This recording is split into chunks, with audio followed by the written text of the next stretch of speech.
The Obsidian Gallery occupied 17 floors of crystallized space-time in the heart of Viridian Nexus, which was exactly the sort of pretentious architectural impossibility that wealthy beings across the galaxy paid obscene amounts to experience. Ambassador Kethavar's scales rippled with distaste as he navigated the floating walkways between display cases containing everything from bottled supernovas to the preserved final thoughts of extinct civilizations. Zephyrians had evolved past such frivolous materialism centuries ago, but the collective's xenobiology department needed specimens, and specimens required credits.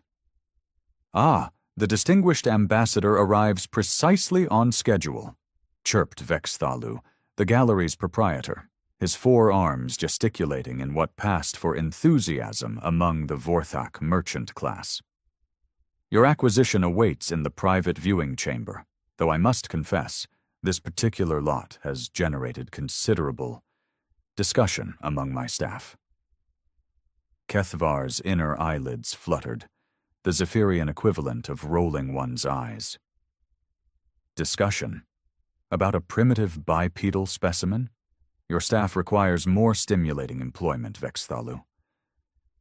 Perhaps, the merchant agreed, though his chromatophores flickered with nervous patterns. "Though I should mention 3 of my handlers have requested hazard pay, and my insurance carrier has expressed concerns." "About a human?" Kethavar's tail swished dismissively. "The species that requires manufactured implements to manipulate their environment. The ones who cannot survive without artificial shelter and imported nutrition? Your concerns are noted and disregarded." Vexthalu's silence spoke volumes, but he merely gestured toward the lift platform.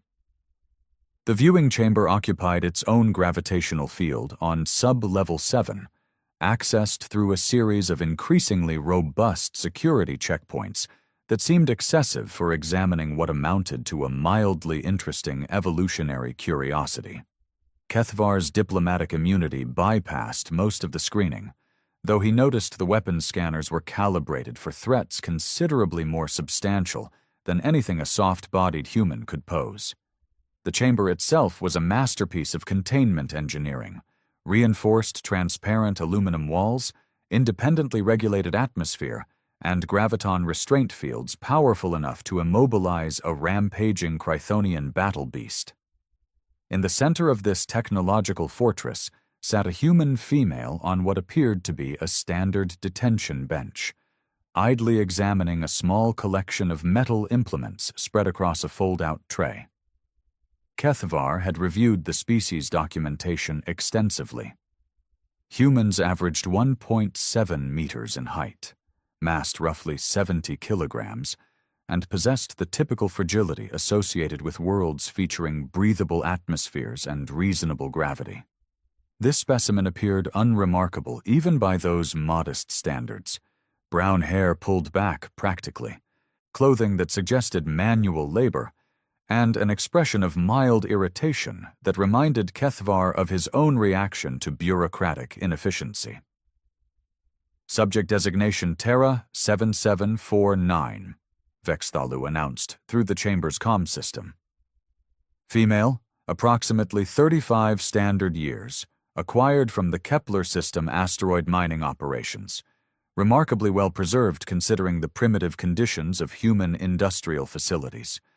The human looked up from her tools with the sort of expression typically reserved for discovering something unpleasant on one's shoe. "Designation? Really? My name is Commander Jensen. I supervised construction crews on 17 different mining platforms before some genius decided I'd make a good conversation piece." "It speaks!" Vexthalu's chromatophores brightened with commercial enthusiasm. "Fully linguistic as promised. Note the primitive dependence on crude implements for basic survival functions."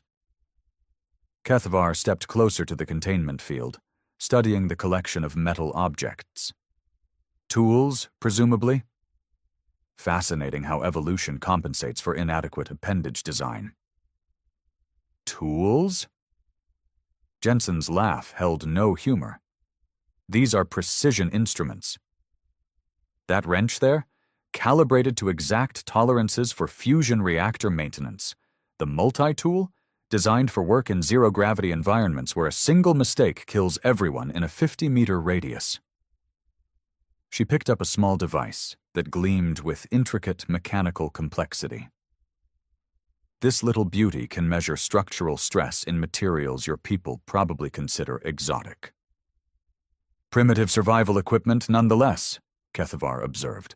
Your species requires artificial aids to accomplish what more evolved beings manage through natural adaptation. Jensen set down her tools with deliberate care. Natural adaptation. Right. Tell me, Ambassador, what's the heaviest object you've personally lifted? I fail to see the relevance? Humor me. Kethavar's scales shifted through diplomatic colors, indicating polite condescension. Physical manipulation of massive objects is accomplished through technological intermediaries. Civilized beings do not engage in crude manual labor. Because you can't, Jensen said.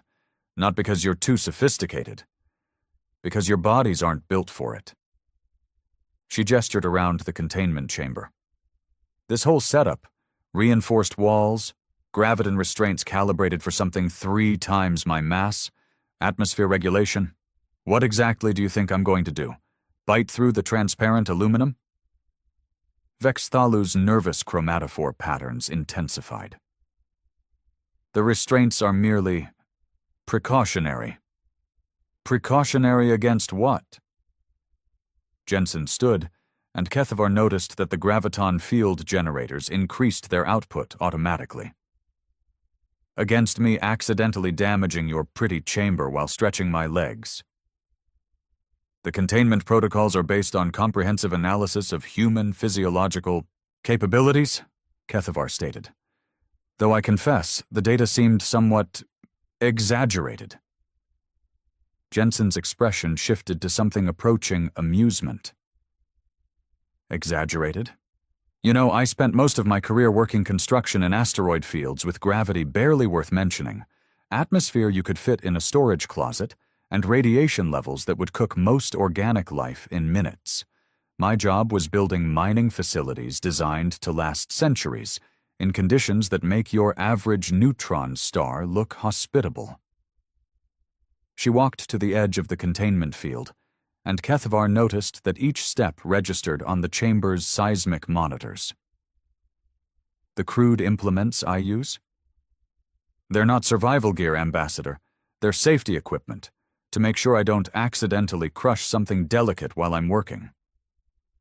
Surely you exaggerate your capabilities, Kethavar protested, though something in the human's tone suggested otherwise. Do I? Jensen reached out and touched the containment field generator, a massive cylindrical device anchored to the chamber floor with gravitometric bolts. Vexthalu, what's this thing weigh? The merchant consulted his tablet, chromatophores flickering frantically. Approximately 2.3 metric tons, including the mounting assembly. Yes. Jensen gripped the device with both hands. The graviton restraints shrieked in protest as she lifted the entire containment field generator, mounting bolts and all, over her head, with the casual ease of someone retrieving luggage from an overhead compartment. Sparks cascaded from severed power connections as the field collapsed, and emergency alarms began their urgent chorus throughout the gallery. Has anyone seen my socket wrench? Jensen asked conversationally, still holding 2 tons of advanced alien technology above her head like an oversized hat. I think it rolled under something when your people were cataloging my primitive survival equipment. Kethavar's diplomatic training had prepared him for many contingencies. First contact with species capable of casual infrastructure destruction while asking about missing tools was not among them. In the sudden silence that followed the alarm system's automatic shutdown, Vexthalu's voice emerged as a strangled whisper.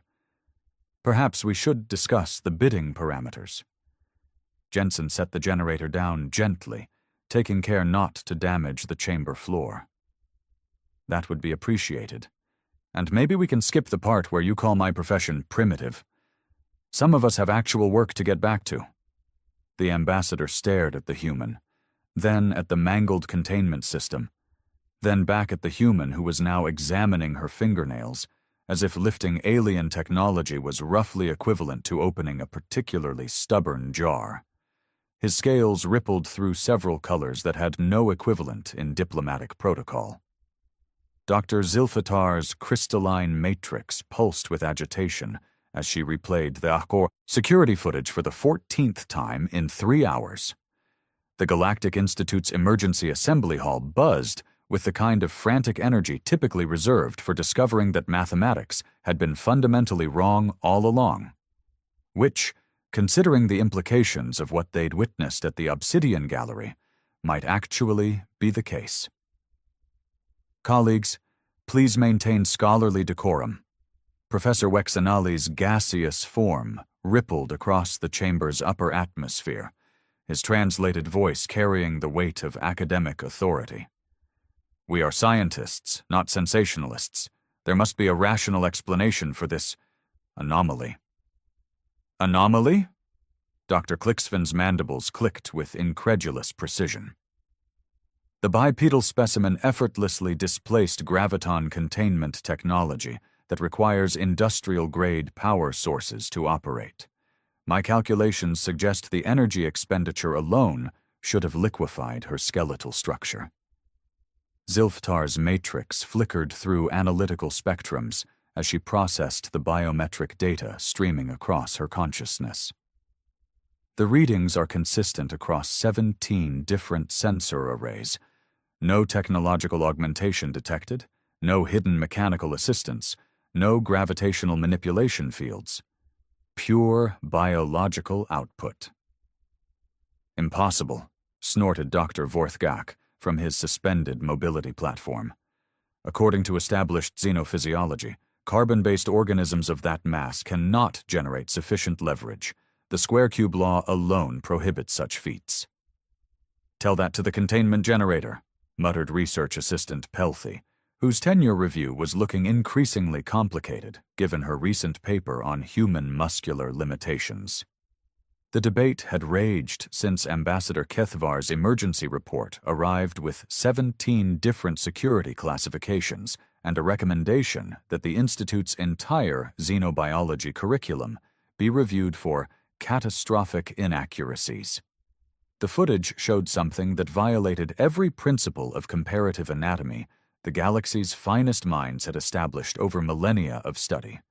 Wexnali condensed into a more focused form, his concern manifesting as darker molecular patterns. Has anyone successfully contacted this Commander Jensen directly? Perhaps she might illuminate the mechanism behind her display. "The collective's diplomatic corps has classified her as a potential security asset," Zilftar reported, her matrix dimming with frustration. "Direct communication requires approval from 6 different oversight committees and a signed waiver acknowledging that conversation with the subject may result in existential reassessment of galactic power structures." "Bureaucratic nonsense," Clixvin buzzed. "We need data, not political theater. What do we actually know about this Earth where these creatures evolved?" Junior Associate Nex Wynn raised a tentative appendage. "I've been analyzing the stellar classification data. Their homeworld orbits a yellow, or dwarf at approximately 1 astronomical unit, with surface gravity measuring 9.8 meters per second squared." The chamber fell silent. Several scholars required emergency atmospheric adjustments. 9.8? Vorthgak's voice cracked through 3 different frequency ranges. That's nearly double standard galactic norm. How does anything survive that crushing environment?" "Apparently by becoming incredibly good at it," Nexwin replied weakly. "The preliminary geological surveys suggest a planet where tectonic activity, atmospheric storms, and predatory fauna created selective pressures that would classify as apocalyptic by our standards. Zilfatar's matrix processed this information through quantum probability cascades." A death world. They evolved on a death world and somehow achieved technological civilization. Gets worse, Nexwin continued, consulting his datapad with the expression of someone delivering a terminal diagnosis. The human specimen mentioned asteroid mining operations. I cross-referenced shipping manifests from the Kepler system. They're extracting materials from gravitational environments that would crush our automated mining platforms. Preposterous, Vorthgok protested. No organic being could function in such conditions without extensive technological support. Unless, Wexnali's form began cycling through speculative configurations. Technological support isn't required. What if their evolutionary baseline is so far beyond galactic standard that they employ tools not for survival, but for precision? The implications hung in the chamber's recycled atmosphere like a toxic cloud. Dr. Clixven was the first to voice what everyone was thinking. Are we suggesting that humans use technology to limit their capabilities rather than enhance them? Consider the evidence. Zilftar's matrix brightened with horrifying clarity. The specimen's casual reference to precision instruments and safety equipment, her concern about damaging delicate surfaces, the way she set down that generator carefully, as if worried about breaking the floor. By the eternal void, breathed Nexwin. She wasn't showing off. She was being gentle. Professor Wexenali condensed into his most compact form, a sure sign of deep philosophical distress. Colleagues, I believe we may need to reconsider our fundamental assumptions about technological development. Every civilization we've encountered follows the same pattern. Weakness drives innovation. Innovation enables survival. Survival permits expansion. But if a species begins with sufficient strength, Clixven's mandibles clicked with growing realization. Then technology becomes an exercise in restraint rather than empowerment. Zilfatar completed the thought. Tools designed not to accomplish impossible tasks, but to accomplish routine tasks without causing collateral damage. The chamber's environmental systems struggled to process the collective respiratory distress of dozens of alien scholars confronting the possibility that their understanding of evolution, technology, and civilization might be fundamentally incomplete. There's one more thing, Nexwin announced, with the tone of someone adding a final shovelful of dirt to their own grave. According to the shipping records, Commander Jensen was classified as Light Construction Supervision on her mining platform. The database indicates she was considered suitable for low-impact assignments. Low impact, Vorthgak repeated faintly. Meaning, Zilftar's matrix pulsed with dawning horror, there are humans engaged in high-impact activities. The emergency session continued for 18 more hours. By the end, 3 scholars had requested transfers to theoretical mathematics departments, 2 had suffered complete nervous breakdowns, and the Institute's insurance carrier had preemptively canceled their xenobiology research coverage. The final report, classified at levels requiring genetic authentication to access, concluded with a single recommendation. Under no circumstances should the galactic community assume that any human technology represents the maximum extent of human capabilities. The addendum, written in Wexnali's flowing script, noted that they still had no idea what humans actually used when they wanted to accomplish something difficult. That question, the report suggested, might be better left unanswered. The hegemony's premier xenological facility had been redesigned 3 times in the past week. What began as a standard observation laboratory now resembled a fortified resort, complete with reinforced recreational areas and furniture rated for impacts that would register on seismic equipment. Commander Thexwell surveyed the modifications with the grim satisfaction of someone whose worst fears were being systematically confirmed. Jensen sat in what the facility optimistically called a comfort chair, a titanium alloy framework that could theoretically withstand the weight of a small spacecraft.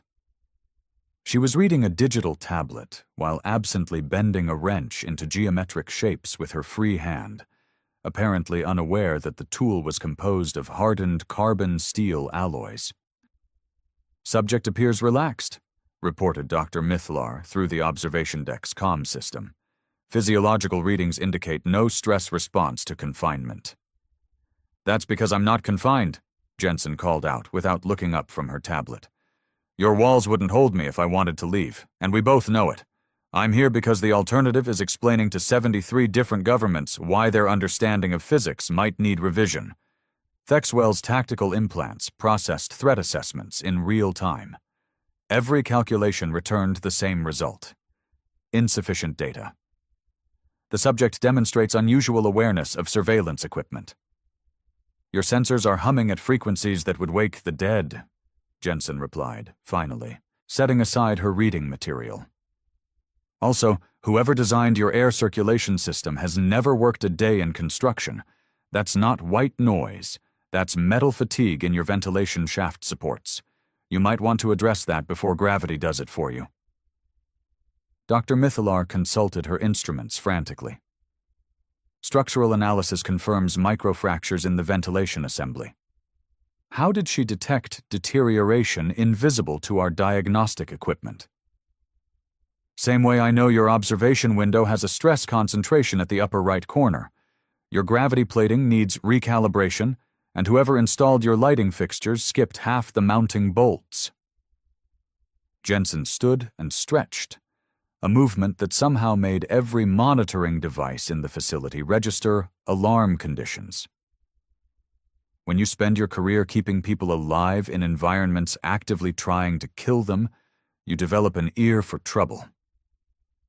Commander Thexwell entered the main chamber through blast doors that cycled open with theatrical precision. His species had evolved on a world where military efficiency was synonymous with survival, and his bearing reflected millennia of battlefield evolution. "We require clarification regarding human recreational activities," such as, "According to intercepted cultural transmissions, humans engage in voluntary physical contests involving martial arts, extreme sports, and competitions where individuals attempt to lift progressively heavier objects for entertainment." Jensen's expression suggested she was trying not to laugh. "You've been watching our sports broadcasts?" "Intelligence gathering," Thexwell corrected stiffly. "The footage appears to contradict established parameters for organic durability. Surely these displays are fictional dramatizations?" "Nope. Friday night entertainment." Jensen picked up her bent wrench and began reshaping it back into something resembling its original configuration. Though I should mention, most of those competitions have strict safety regulations. Weight classes, medical supervision, equipment standards. We don't let people hurt themselves for fun. The individual who lifted 400 kilograms of solid metal while other humans cheered, this was considered restrained behavior. Deadlifting?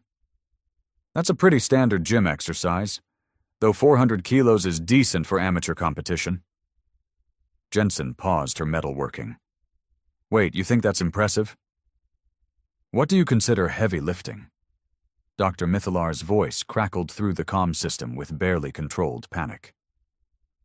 "Commander, perhaps we should avoid—" "No, I'm curious now."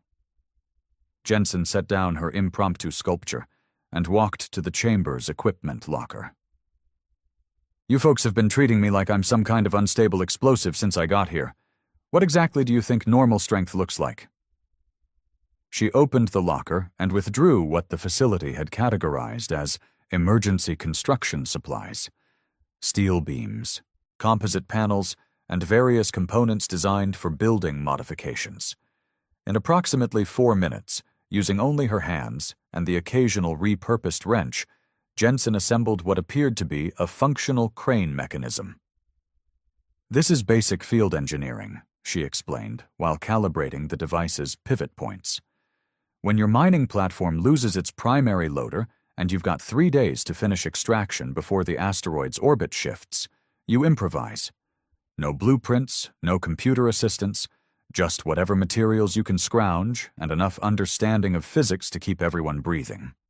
Thexwell watched his facility's spare construction materials transform into sophisticated machinery without the aid of any technology more complex than leverage and applied geometry. The mathematical calculations alone. Our high school physics, Jensen interrupted. Force vectors, mechanical advantage, stress distribution. Every construction worker learns this stuff during basic certification. She tested the crane's lifting capacity with a piece of laboratory equipment that 3 facility technicians normally required power assistance to move. Though I suppose if you've never had to solve problems with your hands, it might seem complicated.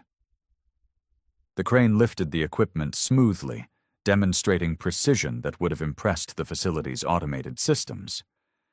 Jensen made minor adjustments with the sort of casual competence that suggested she could have built the entire mechanism in her sleep. Why do you use tools at all? Dr. Mithlar's question carried the weight of scientific desperation.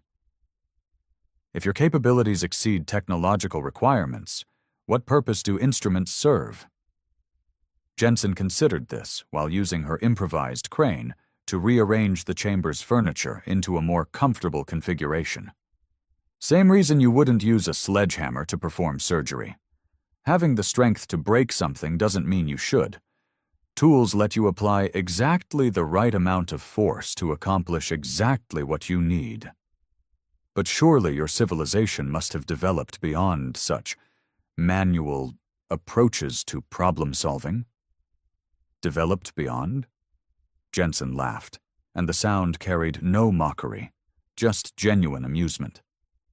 Commander, we built starships and fusion reactors with our hands. We carved cities out of hostile worlds using nothing but determination and an impressive collection of very sharp tools. Why would we consider that primitive? She gestured toward the crane she'd constructed from spare parts. This thing will lift 10 times its own weight, operate in 0 atmosphere, and can be disassembled and rebuilt in different configurations depending on what job needs doing. Show me the advanced alien technology that's more versatile than a human with a decent toolkit. Thexwell's tactical systems had given up trying to classify the threat level. Your people. You build civilization through direct physical manipulation of your environment. As opposed to what? Thinking really hard and hoping the universe cooperates? Jensen began disassembling her crane, each component returning to the equipment locker in better condition than when she'd removed it. Though, I suppose if your species never had to dig holes or move rocks to survive, you might develop different approaches. The observation deck had fallen silent, except for the increasingly frantic whispers of scientists trying to reconcile their theoretical frameworks with the reality unfolding before them. One final question, Thexwell said carefully.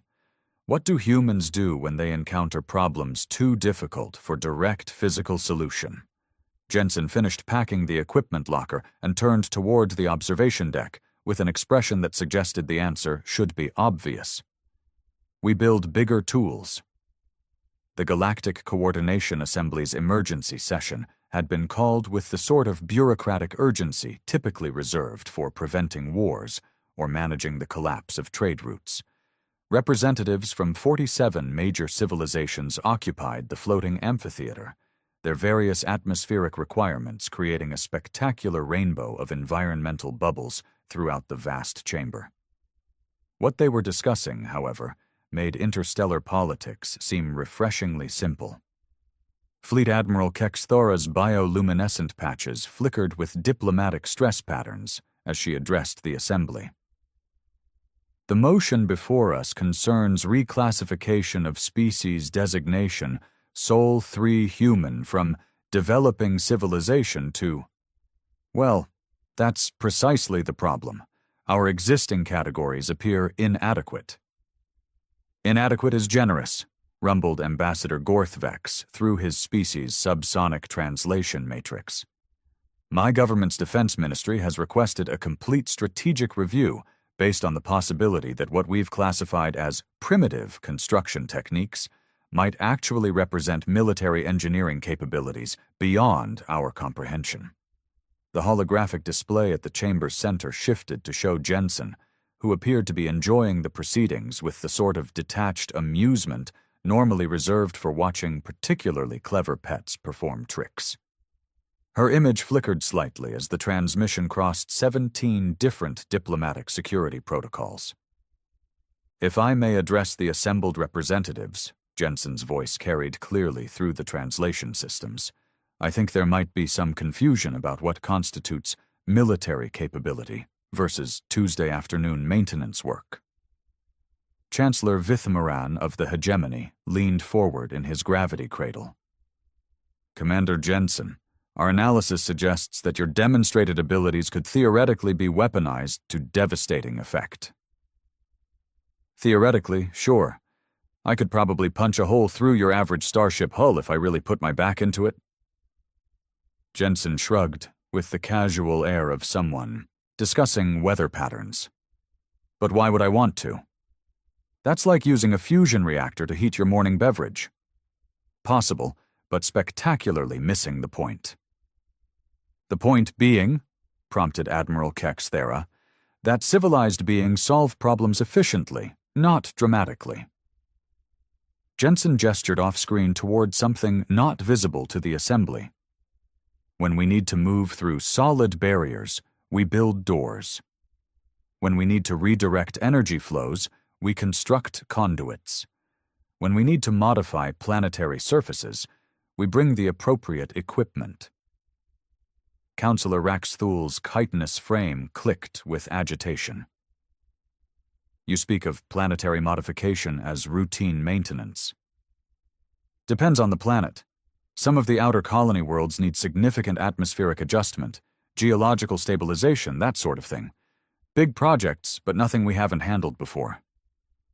Jensen paused as if considering her words carefully. Though I should probably mention I'm what you'd call semi-retired. Took early pension after my last assignment. Which was?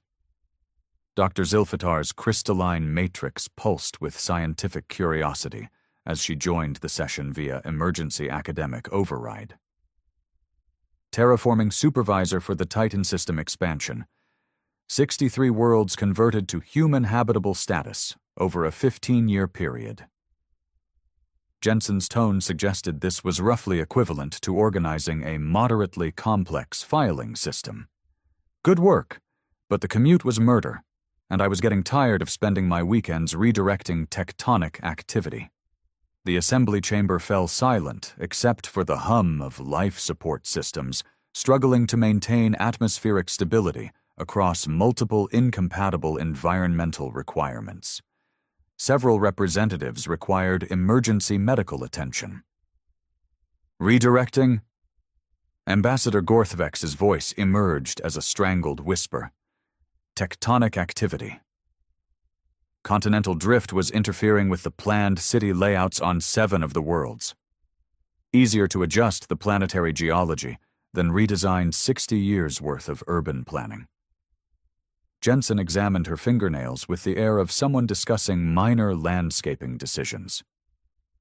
Though I have to admit, that job was what convinced me to accept the asteroid mining position. Much more relaxing.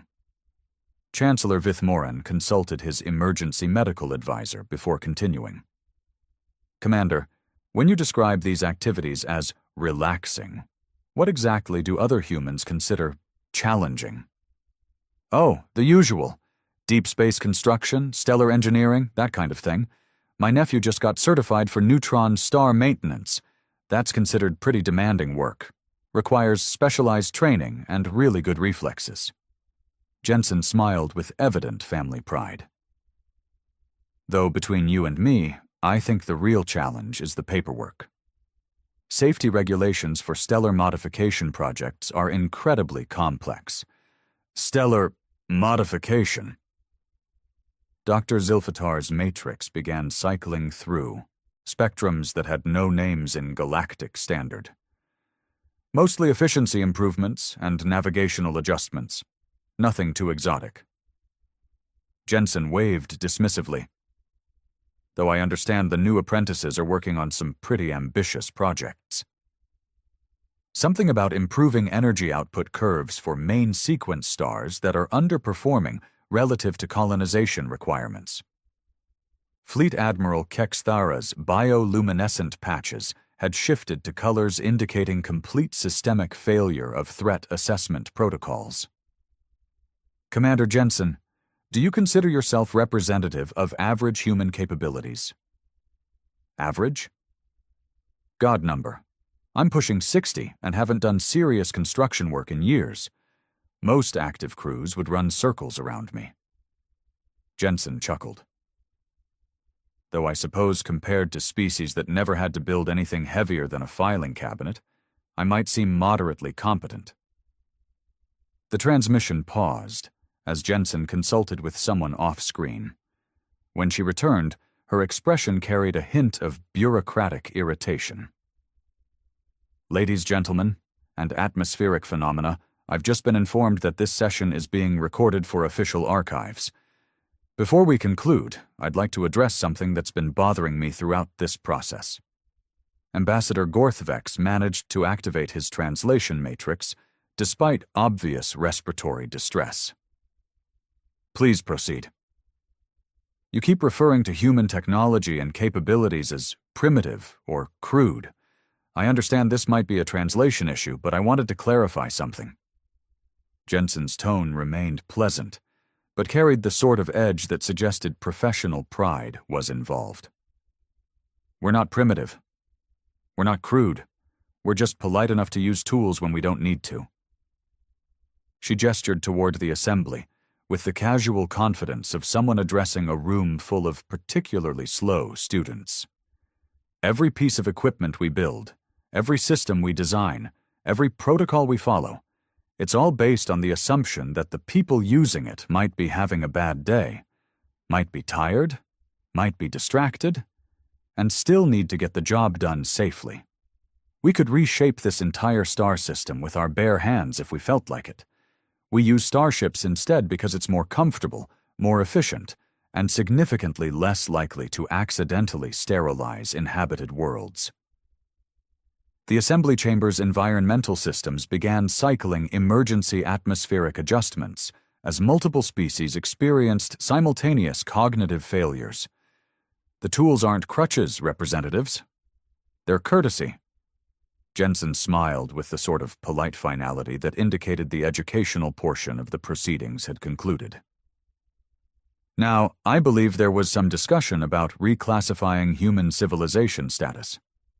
I'd recommend something along the lines of extremely well-mannered apex species with infrastructure hobbies.